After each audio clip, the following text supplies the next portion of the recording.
ঐতিহ্যবাহী নুরুল উলুম মাদ্রাসা ঢাকা এর হাফেজ ছাত্রদের দস্তারবন্দি উপলক্ষে আয়োজিত ষষ্ঠ বার্ষিক ওয়াজ ও দোয়া মাহফিলের সম্মানিত সভাপতি ও আমার সামনে উপবিষ্ট আমার ইসলাম প্রিয় ধর্মপ্রাণ মুসলমান ভাইয়েরা এবং পর্দার আড়ালের মা বোনেরা, আল্লাহ রাব্বুল আলামিনের মহান রব্বুল আলামিনের অনন্ত শুকর দয়া ইহসান যে রব্বে করিম আমাকে আপনাকে মহব্বত করে দুনিয়ার হাজারো ব্যস্ততা থেকে, দুনিয়ার হাজারো কাজ থেকে ফারেক করে আল্লাহ রাব্বুল আলামিনের মহব্বতে, আল্লাহ রাব্বুল আলামিনের মহব্বত, দ্বীনের মহব্বত কিছু সময় দ্বীনের জন্য, নিজের জন্য এখানে বসার জন্য, কিছু দ্বীনি কথা শোনার জন্য বসার তৌফিক দান করেছেন। এজন্য আমরা সকলেই মনের গভীর থেকে রব্বুল আলামিনের শুকর আদায় করে বলি আলহামদুলিল্লাহ। অনেক মানুষ অনেক কাজে আছে, কেউ তো কাজে আছে, জরুরি কাজ আছে, আর বহু মানুষ আছে কোনো কাজ নেই, অহেতুক কাজে আছে। আর কিছু মানুষ তো আছে এই মুহূর্তে রব্বে কারীমের নাফরমানির মধ্যে লিপ্ত আছে, আছে না বলেন? গুনাহের মধ্যে লিপ্ত আছে। তো গুনাহের মধ্যে লিপ্ত থাকা সে তো বড় জালেম। অহেতুক কাজে আছে, সেও তো কোনো কাজে নাই, তার কোনো কাজ নাই। কাজে আছে, নিজের কাজের জন্য দিনে মাহফিলে আসতে পারে নাই, সেও এক ধরনের বঞ্চিত। কিন্তু রব্বে কারীম আমার আপনার সুস্থতা, আমার আপনার শরীর, আমার আপনার সময় সবকিছুকে ফারেক করে দিচ্ছেন, সবকিছুকে উপযুক্ত করে দিচ্ছেন কিছু দ্বীনি কথা শোনার জন্য, দ্বীনের নুরানি মজলিসে বসার জন্য। এই জন্য আবারও রব্বে কারীমের শুকর আদায় করি আলহামদুলিল্লাহ। আমরা মুসলমান, আমাদের জিন্দেগিটা এইভাবে না যে আমি আসছি কয়দিন খাবো, কয়দিন ঘুমাবো, কয়দিন চলবো, বাসের পরে মরে যাব, শেষ হয়ে যাবো, এমন না। আমাদের জিন্দেগিটা এমন না যে মরে গেলে শেষ হয়ে যায়, মরে গেলে শেষ হয়ে যায়। আমাদের জীবনটা, মুসলমান নয় সমস্ত মানুষের জীবনটা এমন জীবন যেটা মরে গেলে শুরু হয়, যেটা মরে গেলে শুরু হয়। কেউ যদি এই কথা বলে যে দুনিয়ার কয়দিনের দুনিয়া, খাও দাও ফুর্তি করো, হ্যাঁ, মরে গেলে সব শেষ, না, মরে গেলে সব শেষ হয় না। মরে গেলে কি হয়? শুরু হয়। দুনিয়ার জিন্দেগিটা রব্বুল আলামিন তো এই জন্য দিচ্ছেন যে যেখানে তোমার শুরু হবে সেখানে যেন তুমি ভালো থাকো। তোমার এই জিন্দেগিটা তোমাকে এই জন্য, দুনিয়ার জীবনটা এই জন্য দেওয়া হয়েছে যে দুনিয়ার জীবনে তুমি রবের হুকুম মতো পরিচালিত করো, নিজের খাওয়া দাওয়া, চলাফেরা, উঠা বসা এবং ইবাদত, আমল, মুআমালাত, মুআশারাত সবকিছুকে রব্বুল আলামিনের হুকুম মতো করো, আদায় করো। তাহলে কি হবে? এর বিনিময়ে তুমি একটা, তাহলে পরবর্তী তোমার যে জীবন আসবে সেটাতে তুমি সুখের সাথে কি করতে পারবে? কাটাইতে পারবে। আর যদি তুমি মনে করো যে আমার এই দুনিয়ার জীবনটাই সব, কয়দিন আর বাঁচবো, ভালো করে খায়া নেই, ভালো করে আয়েশ করে নেই, ভালো করে আনন্দ ফুর্তি করে নেই, মরে গেলে তো সব শেষ, এই মনে কইরা দুনিয়ার জীবনটা শুধু দুনিয়ার পিছনেই কেটে যায়, দুনিয়ার জীবনটা শুধু দুনিয়ার পিছনেই কেটে যায়, তাহলে আখিরাতটা তার জন্য হবে শূন্য। আখিরাতটা কি হবে? শূন্য। এই জন্য দুনিয়ার জীবনে আমাকে আপনাকে, আমার আপনার জীবনটাকে সংশোধন করতে হবে। কি করতে হবে? সংশোধন করতে হবে।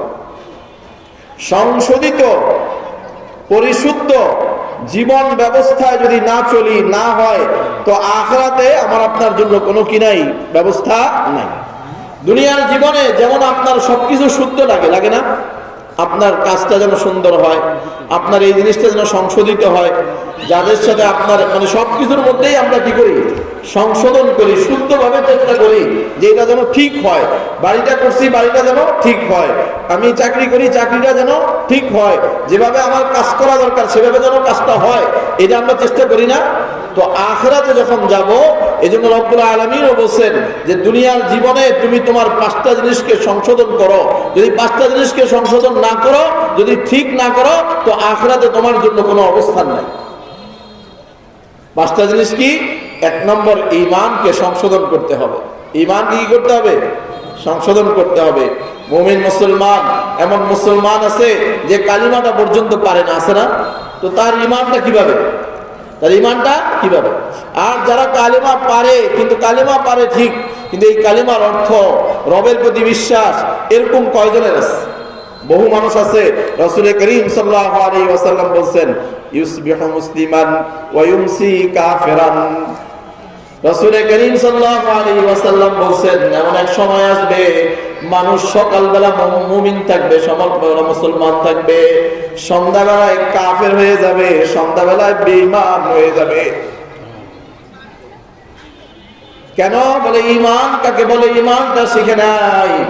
মহিলাদের মধ্যে এমন আছে, যখন সন্তান অসুস্থ হয়, একটা সন্তান অসুস্থ হয়ে মারা গেছে, আবার একটা সন্তান কোনো কারণে অসুস্থ হয়ে গেছে, তখন মহিলার মুখ থেকে বের হয় যে আল্লাহ খালি আমার ছেলেটারই দেখে, আর কারণে দেখে না।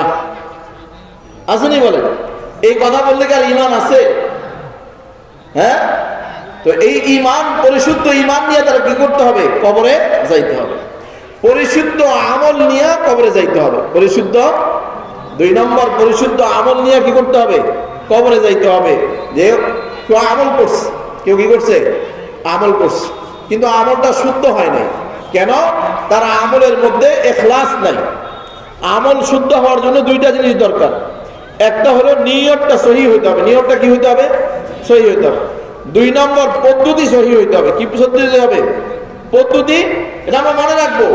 আমার যত আমল, আমি হজ করি, আমার হজের মধ্যে নিয়ত শুদ্ধ হইতে হবে, পদ্ধতি শুদ্ধ হইতে হবে। নিয়ত শুদ্ধ, কিন্তু সেখানে গিয়ে আমি ভুল করলাম, তাহলে আমার হজটা কি হবে না। না, আমার নিয়ত শুদ্ধ, কিন্তু আমি মসজিদে গেলাম, নামাজের মধ্যে ভুল করলাম, তাহলে আমার নামাজটা হলো না। তাহলে নিয়তটা যেমন শুদ্ধ হইতে হবে, পদ্ধতি যেভাবে নামাজটা পড়তে হবে সেই পদ্ধতিটাও কি হইতে হবে? শুদ্ধ হইতে হবে। নিয়তটা শুদ্ধ হইলেও শুধু হবে না, আবার শুধু পদ্ধতি শুদ্ধ কিন্তু নিয়ত ঠিক নাই, তাহলেও হবে না।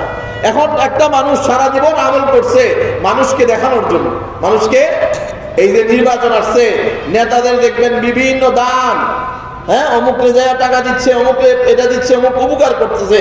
তার উদ্দেশ্য কি? যে মানুষ আমাকে দানবীর বলবে, মানুষ আমাকে কি করবে? ভোটটা দিবে, এই জন্য সে দান করতেছে। এই দানটা তার এই দুনিয়ার সামান্য ভোটের জন্য হইয়া, এটা তারা সে ভোটটাই পাবে। আখিরাতে রব্বুল আলামিন বলবেন, তুমি তো ভোটের জন্য দান করছো, তোমার ভোট তো পাওয়া গেছো, আমার কাছে তোমার কিছু নাই, আমার কাছে তোমার।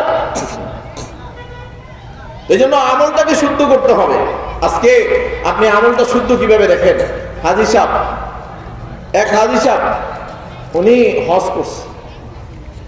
এখন হাজী সাহেবের বাড়িতে মসজিদের মহল্লার ইমাম সাহেব আসছে। তো হাজী সাহেব হজ করে আসছে। এখন হাজী সাহেব ওনার মসজিদের ইমাম যখন বাড়িতে আসছে, তো ইমাম সাহেবকে একটা হাদিয়া দিবে বা বসার জন্য জায়নামাজ দিবে। এখন সন্তানদের রাইকে বলতেছে, এই আমার 3 নম্বর হজের জায়নামাজটা হুজুরে বিছায় দেয়। আমার 3 নম্বর হজের মানে কি? যে আমি যে হজ 3 নম্বর কবে হয়? একবার করলে 3 নম্বর হয়, একবার, 2 বার, 3 বার হজ করার পরে কি হয়? 3 নম্বর হয়। এখন হাজী সাহেবের উদ্দেশ্য কি? যে আমি যে 3 বার হজ করছি, এইটা তো আমাদের হুজুর জানতে হবে, জানতে হবে না? এখন আমার মসজিদের মহল্লার ইমাম সাহেব তিনি যদি না জানে যে আমি 3 বার হজ করছি, তাহলে তো আমার হজ করে কোনো লাভ হলো না।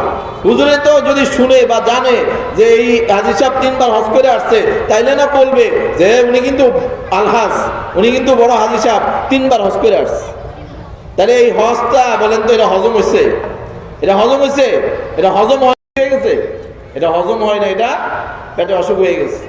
এই হজ তার কপালের মধ্যে। এই হাজী সাহেবকে কিয়ামতের দিবসে আমরা আযানের উত্তর দিই,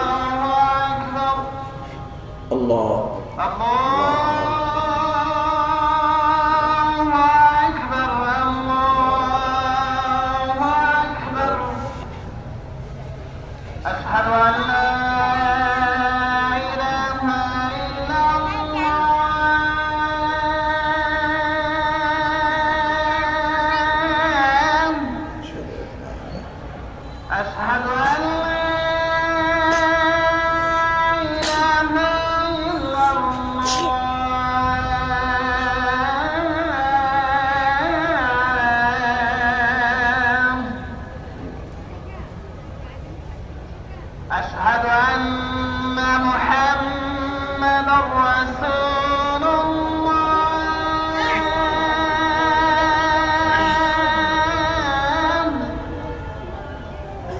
أشهد أن محمدا رسول الله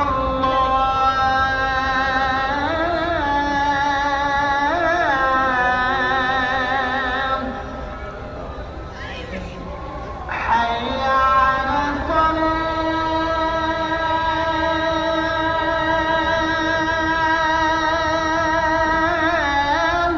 لا حول ولا حي على الصلاة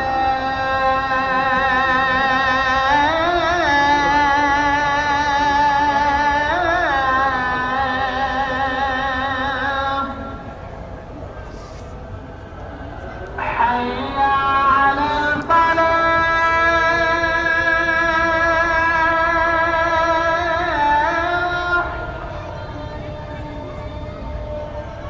حي على الفلاح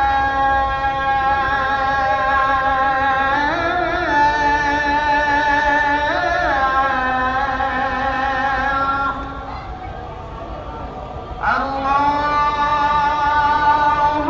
أكبر الله أكبر لا إله إلا الله الله سبحانه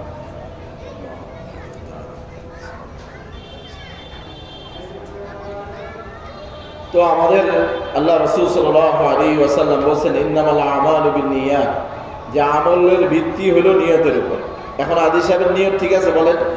আদি সাহেব যে বলছে আমি 3 নম্বর হজের জায়নামাজটা বিছাই দেব, ঠিক আছে, অথচ এটা হওয়ার কথা কেমন? যে এটা হওয়ার কথা ছিল যে না আমি যে হজ করছি এটা হুজুর নাই জানেন। কেন জানেন? কারণ হজ তিনি করছেন, হজটা হয়েছে কিনা এটা তো তিনি জানেন না। হজ করা এক জিনিস, হজ হওয়া আরেক জিনিস। হজ করা এক জিনিস, হওয়া আরেক জিনিস। ফেনী বলে নোয়াখালীর একজন আলেমে দিন আছেন, ওলামা বাজার হুজুর বলে, অনেক বড় বুজুর্গদের বুজুর্গ তিনি। ওনার জীবনে যেদিন থেকে হজ শুরু হয়েছে, এ দেখেন ওই হাজী সাহেবের আর এই যে আল্লাহ ওয়ালার হজের মধ্যে পার্থক্য দেখেন। অল্প সময় কথাটা শুনেন, দেখবেন ইনশাআল্লাহ বুঝবেন। আল্লাহর ওলি বুজুর্গ মানুষ, অনেক বড় বুজুর্গদের বুজুর্গ, ওলামা বাজার মাদ্রাসার মোহতামিম সাহেব, বুজুর্গ মানুষ। তিনি জীবনে যেদিন থেকে হজ শুরু হয়েছে মৃত্যু পর্যন্ত কোনো বছর হজ মিস হয় না। উনি যদি 30 বছর হজ থেকে শুরু করে তো 50 বছর বাঁচলে মানে বাকি 20 বছর কি করছেন? হজ করছেন। তো বলা হয় উনি 50 বছরের অধিক কি করছেন? হজ করছেন। তো যাই হোক, উনি যত বছর হজ করছেন, ওনাকে আরেকজন মাদ্রাসার মোহতামিম জিজ্ঞাসা করতেছেন যে হুজুর আপনি তো অনেক বছর ধরে হজে যান, আপনার হজ আপনি হজ কতবার করছেন? আপনি হজ কতবার করছেন? তো এই আল্লাহর বান্দা বুজুর্গ মানুষ আরেকজন যিনি জিজ্ঞাসা করছেন, উনিও বড় আলেম, উনি কোনো উত্তর দেন নাই, চুপ করে আছে। অনেকক্ষণ পরে জিজ্ঞাসা করছেন, অনেকক্ষণ পরে বলছেন যে আচ্ছা আপনি এত বড় একজন আলেম, আপনি কিভাবে আমাকে এই প্রশ্নটা করছেন যে আমি কয়বার হজ করছি? আপনার তো আমাকে জিজ্ঞাসা করা দরকার ছিল যে হুজুর আপনার হজ কয়বার হয়েছে, আপনার হজ কয়বার হয়েছে, এটা আপনি জিজ্ঞাসা করতেন আমাকে, তাইলে আমি আপনাকে একটা উত্তর দিতে পারতাম। হজ করছি এটা তো বিষয় না, আমার হজ কয়বার হয়েছে এটা হলো বিষয়।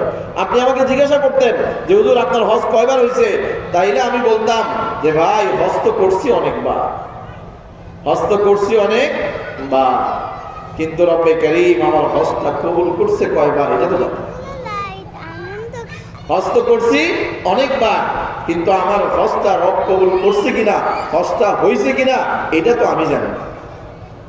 ইন্নামাল আমালু বিন্নিয়াত, আমল করতে হবে শুদ্ধভাবে। আমল যদি শুদ্ধ না হয়, আমলের মধ্যে যদি ভেজাল থেকে যায়, তো এই আমল করা যাবে কিন্তু আমল দ্বারা নাজাত পাওয়া যাবে না, আমল দ্বারা জান্নাতের আশা করা যাবে না। জাহান্নামে জ্বলতে হবে, জাহান্নামের মধ্যে ভিক্ষে করবে বলে কিয়ামতের দিবসে হাসরের ময়দানে।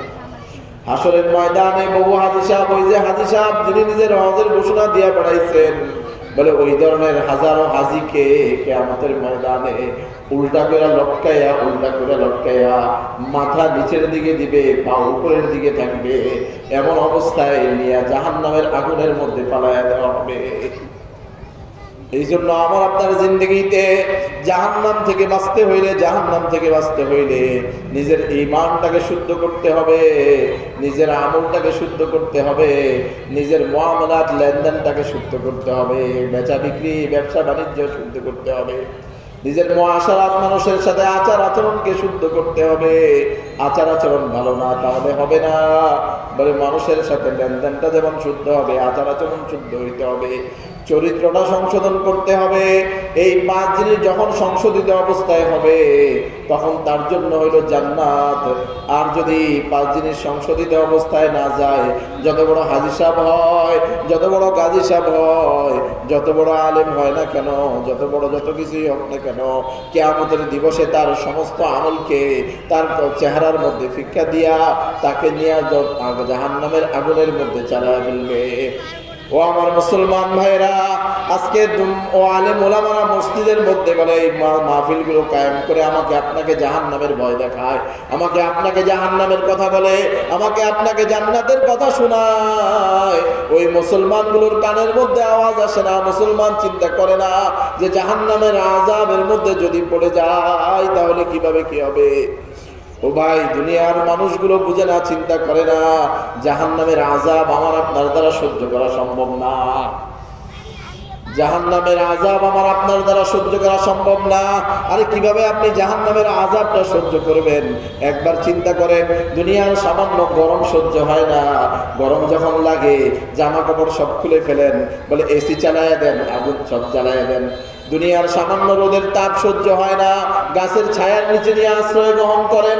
দুনিয়ার সামান্য ঠান্ডা সহ্য হয় না, গায়ের মধ্যে জ্যাকেট লাগান। আমাদের চামড়া তো অনেক নরম, এই চামড়ার মধ্যে কোনো কিছু সহ্য হয় না।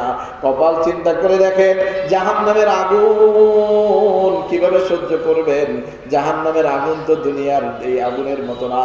জাহান্নামের সাপের কামড় কিভাবে সহ্য করবেন?